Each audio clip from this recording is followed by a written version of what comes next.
नमस्कार शेतकरी बंधूंनो, गन्ना मास्टरच्या यूट्यूब चॅनलमध्ये आपल्या सर्वांचं स्वागत आहे. हा समोर प्लॉट बघताय तो देवराष्ट्रे तालुका कडेगाव जिल्हा सांगली येथील आपले शेतकरी मित्र आहेत अशोक होनमाने यांचा हा प्लॉट आहे. ह्या प्लॉट संदर्भात आपण सविस्तर माहिती याची जाणून घेणार आहे. ह्या प्लॉटचं नियोजन कसं आहे, काय सगळी माहिती घेणार आहे आपण. आपल्यासोबत शेतकरी आहेत. तर ही लागवड मी बेसिक माहिती देतो. 7x6 या अंतरावरती लागवड आहे. रोपं आपल्या गन्ना मास्टर नर्सरीतून दिलेत. खतांचं नियोजन माती परीक्षणानुसार केले. काय केले ते तुम्हाला पुढे सांगतील. 7 फूट सरीतला पहिलाच अनुभव आहे आणि एकदम सुंदर ऊस आहे. जमीन जर बघितली तुम्ही तर माळरान आहे, पूर्ण दोन्ही बाजूने ड्रीप आहे. तर जाणून घेऊ आपण.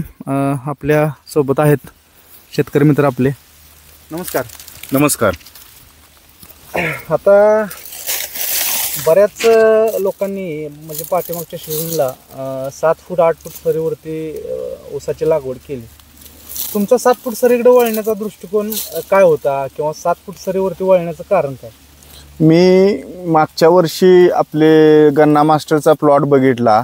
आमच्या इथे शेजारीच रामापूर येथील श्रीकांत गवळी यांच्या प्लॉटवरती जाऊन विजिट वेळोवेळी दिल्या, बघितलं त्यांचं गेल्या वर्षी त्यांचं गेलेलं उत्पन्न बघितलं. त्यामुळं मी निर्णय घेतला आपणही एक प्लॉट 7 फुटावरती करायचा, आपल्या शेतात प्रयोग करून बघायचं कसा येतोय प्लॉट. आणि खरोखरच प्लॉट एक नंबर बसलाय. मी आत्तापर्यंत 3-4 वर्ष झालं आपल्या गन्ना मास्टरच्या टीमसोबत काम करतोय. असा प्लॉट मला पहिला नव्हता. पहिला आला ॲव्हरेज मला 100+ ॲव्हरेज दरवर्षी माझा आहे, पण ह्या प्लॉटकडे बघितल्यावर जरा वेगळंच वाटतंय. बरं. आणि एकूण आपली शेती किती? शेती 5 एकर आहे आणि ऊसाखालील क्षेत्र सगळं ऊसाखालील क्षेत्र आहे. आता आमचा हा कडेगाव किंवा खानापूरचा हा खालचा भाग आहे, तो जवळपास ताकारी अडथळे योजनेमुळं बारमाही पानस्थळ झाला आहे. त्यामुळं ऊसाच्या ह्याच्यामध्ये क्षेत्रामध्ये कमालीची वाढ झाल्या आणि सगळे टेक्निकली करतायत. आपल्या गन्ना मास्टर समूहाशी किंवा आपल्या गन्ना मास्टर टीमशी किती वर्ष झालं जोडून आहे तुम्ही? 4 वर्ष आपल्यासोबत आहे. बरं, आमच्याशी जोडायच्या अगोदरचं आपला ऊस शेतीतला अनुभव किंवा अगोदरचं ऊस शेतीतलं उत्पन्न आणि त्यानंतरचं आता अलीकडच्या 3-4 वर्षातलं उत्पन्न ह्याच्यामध्ये काय तफावत आहे?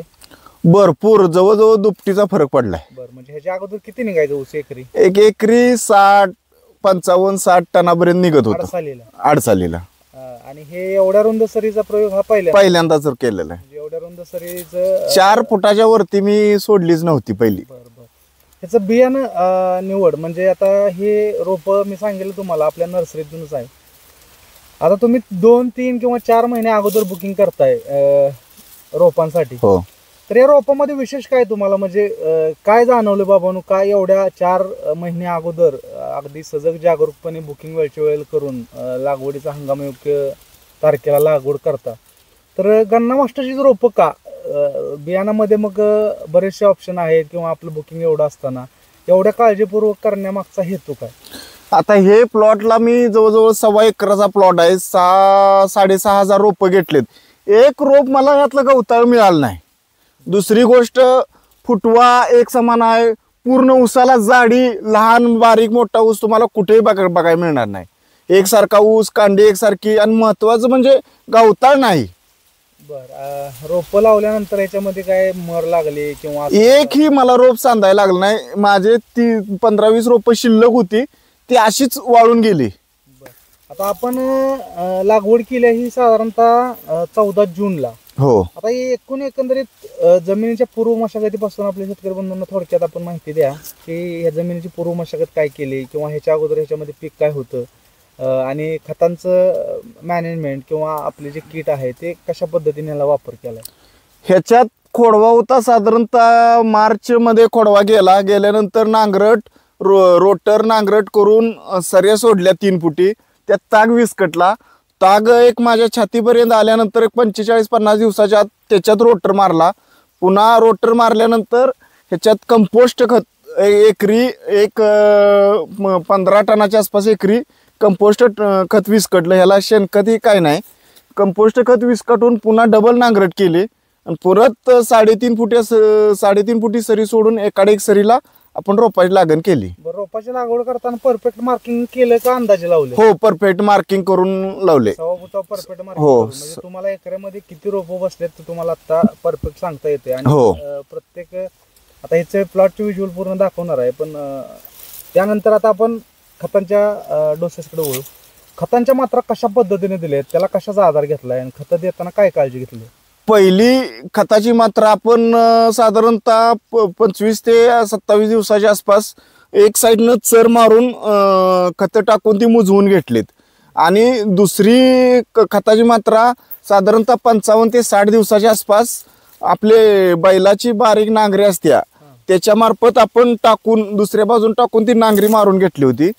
आणि नंतर मग बाळभर करताना एक टाकली आणि मोठी भर करताना एक खताची मात्रा दिली. आपण आतापर्यंत जवळपास 4 खताच्या मात्रा डोसेस आपण दिलेत. ह्याला आपल्या किटचा वापर केलेला आहे. आपण 2 आळवण्या 3 फवारण्या केलेत. त्याशिवाय पुन्हा मास्टर केनच्या फवारण्या झालेत, रिकव्हरच्या फवारण्या झाले त्याच्यावरती. बरं, किटच्या वापरामुळे काय फायदा झाला तुम्हाला? किटच्या वापरामुळे फुटवा आपल्याला एकसारखा मिळाला, फुटवा लवकर फास्ट मिळाला. एवढा यावर्षी पावसाचं प्रमाण जास्त असून सुद्धा मला प्लॉट माझा कुठं रिवर्स गेलेला दिसला नाही, काही नाही. एकसारखा फुटवा आणि प्लॉट एक नंबर बसला आपला. म्हणजे एकूण खतांचे 4 डोसेस किट वापरले, आपलं मास्टर केन रिकव्हरचे पण फवारणी पूर्ण झाले. हो. आता इथून पुढचं खतांचं शेड्यूल कसं आहे?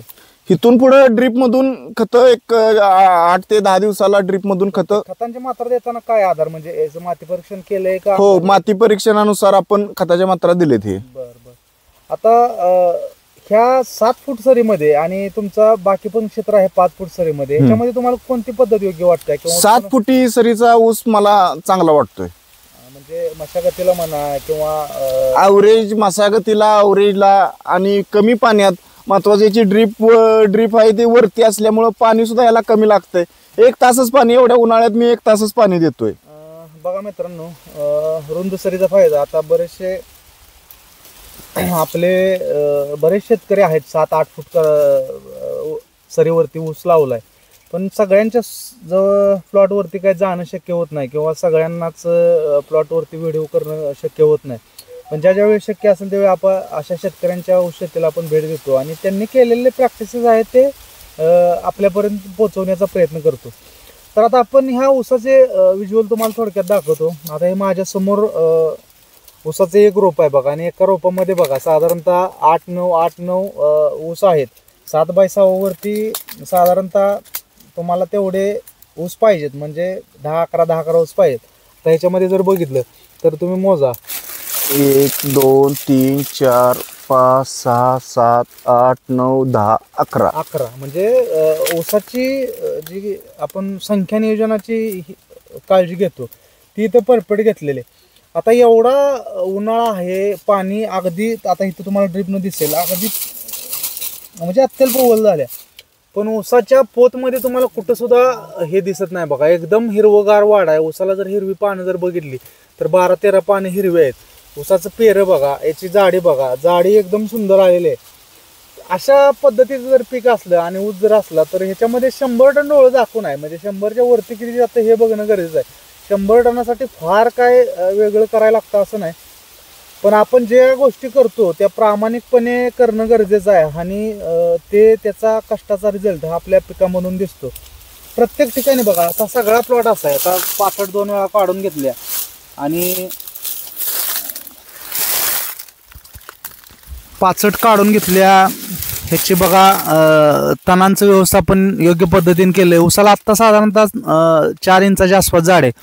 आता काय आले, एकदम दोन्ही वरच्या ज्या ऊसाच्या हे आहेत ओळी त्या जुळलेल्या एकदम, म्हणजे 7 फूट सरीवरती काय थोडासा आधार पण ह्याला मिळतो आणि त्यामुळं पडायचं पण प्रमाण कमी राहतं. तेच 8 फूट सरीमध्ये थोडंसं ऊस मोडून पडण्याचं प्रमाण वाढतं. त्यामुळं आयडियल 7 फूट म्हणजे 100 टनाच्या वरती 120-130 टन घ्यायचं आहे तर तुम्हाला 7 फूट सरीचाच प्रयोग करायला लागेल. प्रत्येक ऊस बघा तुम्ही, जाडीबिडी एकदम जबरदस्त आहे. ऊसाची जर पोत बघितली तुम्ही तर हे बघा, तुम्हाला दाखवतो वरती मी, एकदम वाडाबिडे एकदम जबरदस्त आहे.